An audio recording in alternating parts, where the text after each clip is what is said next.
to Before You Go, the official podcast of ABODE Contemplative Care for the Dying. At ABODE, our vision is that we live in a world where death is not feared and we live fully until we die. And we'd like to make that happen before we go.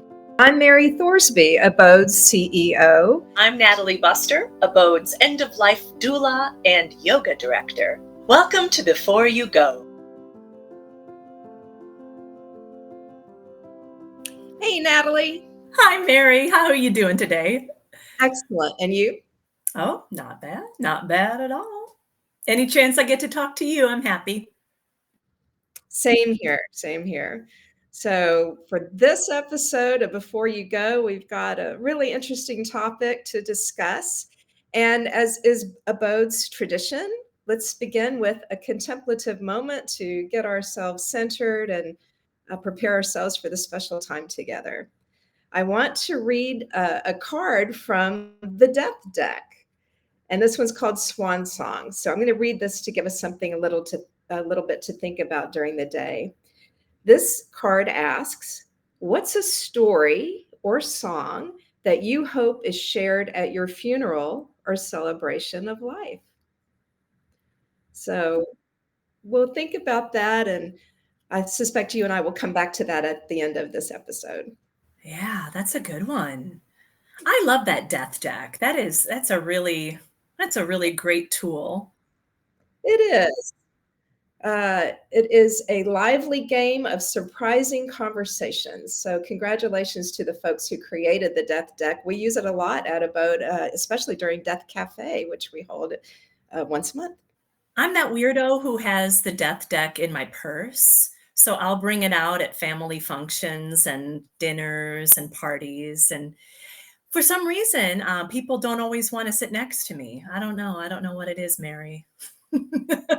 Today's episode is centered on the Nine Contemplations, and I imagine many of our listeners have heard of this. It was developed by the great 11th century monk and scholar, Atisha.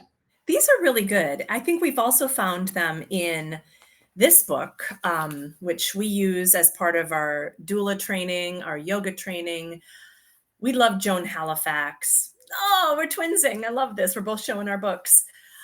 And she just, Mary, after our conversation last week, where we were talking about the fears of death, I've been really thinking about my own mortality and my own fears and kind of coming to terms with them.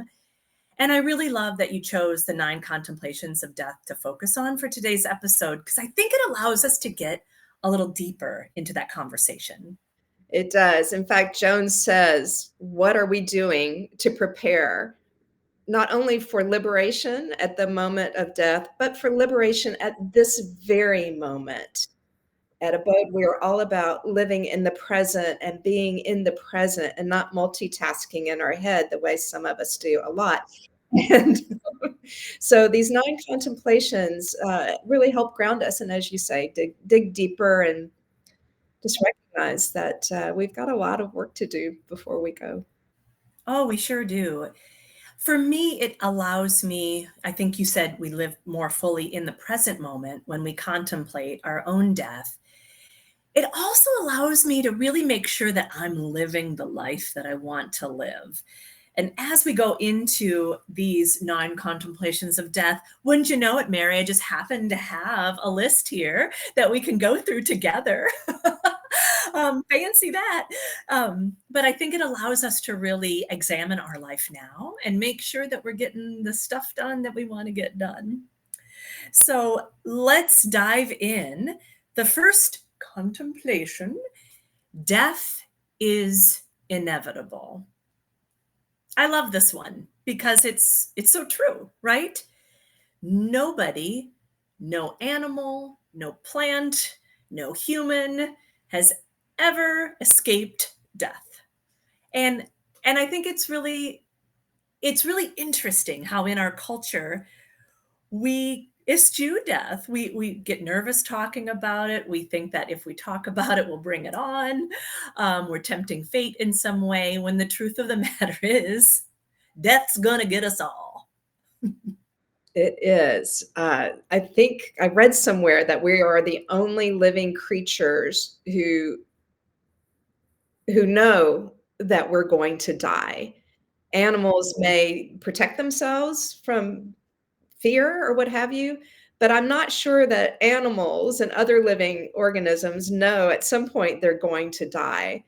But we do. However, we refuse to accept it. Oh my gosh. Can you imagine like the zebra running from the lion and going, you know what? I don't think death's going to happen to me. Sure, that might be the natural order of things, but I think I'm exempt. No, they don't think that way. It happened to Henry the other day, but not to me. Right, right. Henry the zebra. I love it. Yeah, Joan Halifax in this book that both Mary and I love, she talks a little bit more about how we can take that statement and then turn it around into something positive. And I love this. She says, holding this thought in mind, I abide in the breath. And it's so simple, right? But not easy. Is it, Mary? It's not very easy. It's not. And yet, breath is the very thing that keeps us alive. Right. Yeah. It anchors us to this life. And so when we can abide in the breath, we don't have to be scared of death or worried about death or when it's going to come. We know it's going to come. It's one of those things like, okay, good. At least I know. I know that death is going to come. So now that I know there's no mystery involved, I can just be with my breath. And I love that. Simple, not always easy. The second one she has is the lifespan is ever decreasing.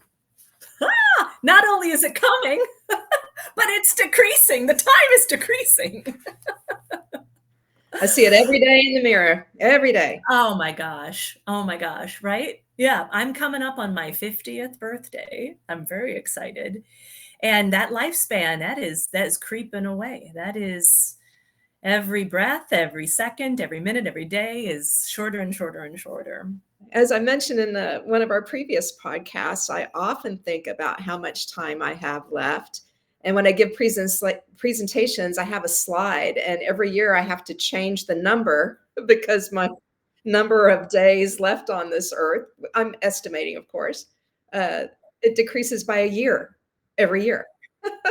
And it's, in a lot of ways, we can turn this around again and really celebrate that year that has passed. So I can imagine that when you give that presentation and the next year that you give it and you have to change that number, it also gives you this wonderful opportunity to reflect on all the goodness that your life had in that past year. Do you think that's helpful? I do. I think it's up to us to make those wonderful experiences happen so that you do have something nice to think back on. And then just as importantly, if not more importantly, is a will to keep new experiences happening. I just read an article today about a woman who turned 101, and she just has these great tips, but she's like, you're not done yet. You're not done in your 70s. You're not done in your 80s. You've got to have the will to keep going and live as if you've got plenty of time, and she's doing it. I think that's so inspiring. And I love that instead of increasing the fear, that kind of reflection, that kind of statement can allow us to really celebrate the fact that our time here is finite. And so it makes every moment, every occasion that much sweeter. 100%. I agree with Yeah. Joan, in her book, she says, holding this thought in mind, I delve deeply into this truth. And I think that's what you and I are talking about. When we know that the lifespan is decreasing, we hold that in our minds and we dive into it instead of shying away from it. And so we can find the sweetness in every moment. Awesome. Number 3, death comes whether or not I am prepared. That's so true. My dad was in the middle of working on his and my mom's taxes. He went to band practice one night, had a heart attack, and died. And when we all went home immediately, I went upstairs to his little room that he had, his office, and all of his tax stuff was all across his desk. He wasn't planning to die that night. He was planning to come back and work on the taxes. Wow, just so unexpected. And that happens to so many people. On the one hand, what a great way to go. You're just out. You don't have to go through a lot of pain and suffering and what have you. But on the other hand, geez, they can come at any time. Just it's impossible to know. Thank you for sharing that, because I think that happens to so many people. And it's easy, and I understand and definitely have compassion for people who find the sadness in that sudden passing. But the truth of the matter is, we don't know when we're going to go. We have no idea. And in your case, in your father's case, it could come in the middle of taxes.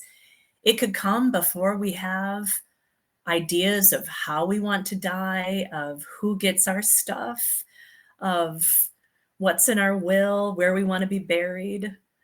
So sometimes when I think about this particular contemplation, it reminds me to get prepared, you know, because it could happen any day. It can happen tomorrow. It can happen this evening. It could happen 50 years from now. But the way that I can combat this fear is to make sure that all of my affairs are in order, that I know what I want done with my body, that I hire a death doula, preferably an ABODE end-of-life doula. And that I do get ready. And don't you also think to make sure you've said all the things that need to be said on a daily basis? I think this is such a good argument for not going to bed angry or not, knowing you've misstepped or misspoken and not letting too much time go by before you turn around and clean that up. Yeah, I think so. This is the time to tell people that you love them. Yeah. I love you, Natalie. I love you too, Mary. And we love Richard as well. Yeah. Number 4, my lifespan is not fixed. This is a little confusing for me. What's your take on this? Well, I think it's somewhat similar to what we just talked about. So there's no guarantee that I'll live as long as my mother did. There's no guarantee of anything in terms of when death will come and when it won't. Our life expectancy is uncertain whether we're healthy or not. We can be in an accident tomorrow or any fluky thing. It happens to a lot of people. So again, it's another reinforcement of enjoy each day. I mean, try to make sure you've accomplished something that you want to accomplish before you run out of time. Yeah, I think it's a nice way to rephrase number 3. I also feel that in some ways it takes the pressure off of us, because I think we're so focused on health and longevity, and obviously that's very good. And we want to make sure that we have a very long health span and that we're healthy for as many years as possible. But that even when we go to the gym every day, even when we say, I love you to absolutely everyone we can think of, even when, that we can that death could still come.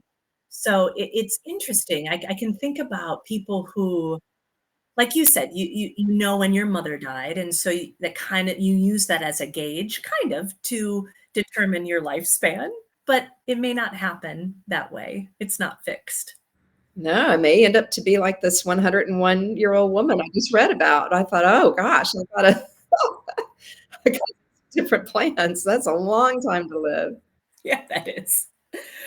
Oh my gosh, that is. Number 5 is death has many causes. Death has many causes. We're so fragile, right? Our bodies are so fragile, and we could, like I said in the last one, go to the gym every day, eat all of the healthy foods, make sure I'm taking my multivitamins, all of the things that will increase my health span. And then boom, I'm hit by a bus. Death has many causes. It could come any way. It could come any way. We don't know. And very unexpectedly, at ABODE, of course, we see all sorts of terminal diagnoses and some very rare. We had a young fella come in and he has a very unusual tumor in his head. And he's got young kids and, a life ahead of him. And who would have thought that he would just out of the blue contract such a thing? And we had a fairly young woman whose parents were old, and she was getting ready to move in with them and help them when she was diagnosed with a cancer that took her life before she could even do what she was going to do with her parents. That didn't go by her plans at all. So, the cancers and tumors, they don't care how old you are, they don't care what plans you've made. Uh, they just can hit you with no rhyme or reason. We see that every day. We do. And I think, I know this sounds so strange, but in a way, that takes the pressure off. I feel less anxiety, which is probably the point of these non-contemplations. I mean, Atisha knew what he was talking about, and Joan Halifax knew what she was talking about when she included them in her book. But I can imagine how these might be fearful for some people, but I really find them encouraging and calming. Because if we know that death is coming, if we know that it could come at any time, no matter what I do, then I don't need to be spending my time worrying about it. It's already happening. It's already taken care of itself. So I can truly live my life to the fullest. Yeah, replace the worry with proactive and enjoyment. Yeah, joy. I like that. Number 6, my body is fragile and vulnerable. This was such a strange turn of events in my life, Mary. I don't know if you know this about me, but I had breast cancer. I was diagnosed with breast cancer at age 40. It was after my very first mammogram. I remember I was working in this really fancy office, and I went for my mammogram, and they said, "Oh, we need you to come back. We need to get some more pictures, maybe do an ultrasound." And I asked my coworkers, "Is that normal?" And they said, "Oh, yeah, they're just collecting information. It's your first time, so they're just making sure that they know what they're looking at." And then so I went back in, and the radiologist came in, sat me down and said, "Yeah, I think you have cancer. We need to order some invasive treatments and some more tests." And I was 40. And this was when I was very in shape. I was doing yoga every day. I was eating a really healthy diet. I was very fit. And I just couldn't believe that happened to me. And I felt very vulnerable and fragile. No matter, even though I was strong in my body, like I was, I had muscles and strong bones from the yoga and the working out, but my body still could be under attack. And wow, that was, talk about a memento mori. Definitely reminded me that I was mortal. I did know about some of the story. I didn't know it was after your first mammogram. Yeah. Gosh. So ladies, get your mammograms. It could save your life. Don't wait. But yeah, that came as a shock. Yes, I'm sure a shock to you and everyone around you. How did you make peace with your body? I mean, did you feel betrayed by your body? And then how did you make peace with your body? Yeah, I at first I did feel betrayed, and I had recently gotten married, so I also felt like my husband had married a lemon. But and that was, yeah, he did not like the fact that I thought that, because he loved me unconditionally, of course. But I was living in the Bay Area at the time, and they have this wonderful facility called the Cancer Support Community. And so I went there. They had yoga classes, they had group therapy. So I was able to work out my feelings of feeling betrayed by my body. And then I stayed with the yoga. I did a lot of bike riding, and healthy eating. And I just learned to love my body, I think, even more. And at one point, I kind of flipped the script and I said, wow, I'm in awe of my body because this cancer is a part of me. Even though it's attacking me, it's also a part of me. And so it's just so interesting. It was interesting to me to see how my body was responding to part of it turning on each other. But I think like I didn't start that way, right? I started with feeling betrayed and shocked and sad, definitely fragile and vulnerable. Oh, Mary, this one, you'll like number 7. My material resources will be of no use to me. What? I have all these collections. I have all these wonderful trinkets and clothes and shoes. What do you mean they won't be any use to me? Yeah, I often tell the story about my mom.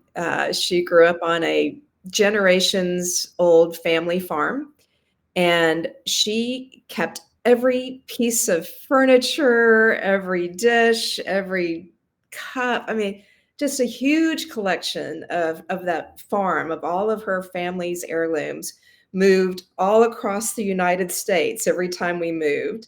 And she and my dad settled here in San Antonio. So when he died and then she died, she left all of those treasures to my 3 siblings and me.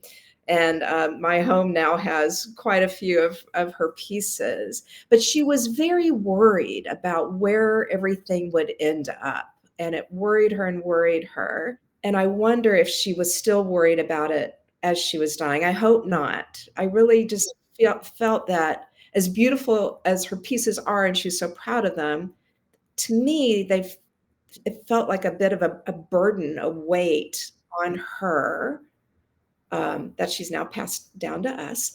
But I don't want to live that way. And I think people who worry about their material items, go ahead and figure out who's going to get what and just be done with it. Because in the end, it just doesn't matter. I think I was telling you about a guest at ABODE who came, and when I went to go help gather his things for the funeral home to take after he died, I couldn't find anything. And I thought, God, I had no idea he came here with absolutely nothing, not even a pair of shoes. All he had were his tattoos. And that's really all we knew of his story, because he was uncommunicative when he arrived. So material things, I just at some point we've got to decide what really tugs at our heart that we want to give someone. But then bless and release is my piece of advice. Thank you for sharing that because it reminds me of my mother too. She left behind a lot of things. And my sister and I are still going through her items, and my dad. And she loved her things. And so it's a bittersweet process, like touching her things and going through her things and giving them other homes, I think can be very cathartic for the people who are left behind, but not always. That's just our experience with it. Sometimes, like you said, they can be a real burden. And I've heard of other situations where siblings and family members are fighting over things, things that may be valuable or worth a lot of money. And then that's an unfortunate way, I think, to remember the person who's died. And I love what you said, bless and release. And maybe this is something we can all do, is think about the things that we have, our possessions, and what can we bless and release now? I mean, I still like to be surrounded by beautiful things. I mean, I am my mother's daughter and I love, beautiful lamps and a beautiful piece of art. But it's also helpful, and I think helps me feel better if I know where that will go. Because as we're learning from these 9 contemplations, we don't know when that will be. Good to have it planned out as best you can versus having a lot of grief after you're gone. Yeah, for sure. Number 8 tugs on my heartstrings. My loved ones cannot save me. Oh my gosh, that makes me tear up a little bit. You and I have both been with our mothers when they died, and gosh, what we wouldn't give to have saved them. Ugh. Yeah, it's so true. If it, Joan writes, and I kind of struggle with this one a little bit because we can't save anybody from dying, but we can certainly make it a little bit more meaningful, or make sure that they know that we're there. So she writes, no matter how kind and adept your friends might be, ultimately there is nothing they can do for you when you are dying. What really is going to help at the moment of your death? Well, I have a different view. I think there's a lot that we can do for one another as we are dying, to be there, to hold their hands. My mom, my mom, a couple of months before she died, she said, "I wonder if God's going to be mad at me that I didn't read the Bible."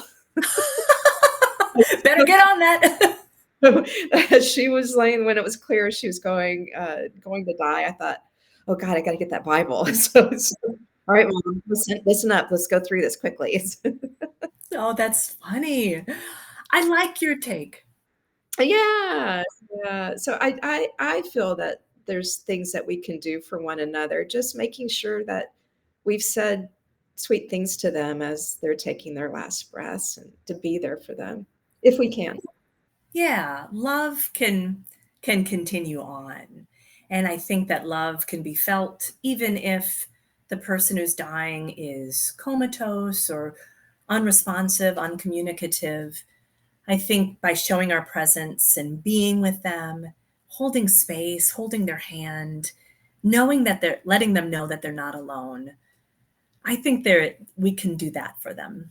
And even though our loved ones can't save us from death, we can certainly help with the transition. I absolutely agree. And for the dying person, and maybe this is the point of that contemplation, the dying person doesn't need to try to hold on to their loved ones and to try to hold on to their friends. Again, that's a sort of a bless and release exercise in and of itself. The final one, number 9, my own body cannot help me when death comes. No, whatever disease, whatever organ failure, whatever it is, it will take you. It will take us at some point. It's just a matter of time. Yeah. Mary, I know this sounds strange, but I feel so much better now.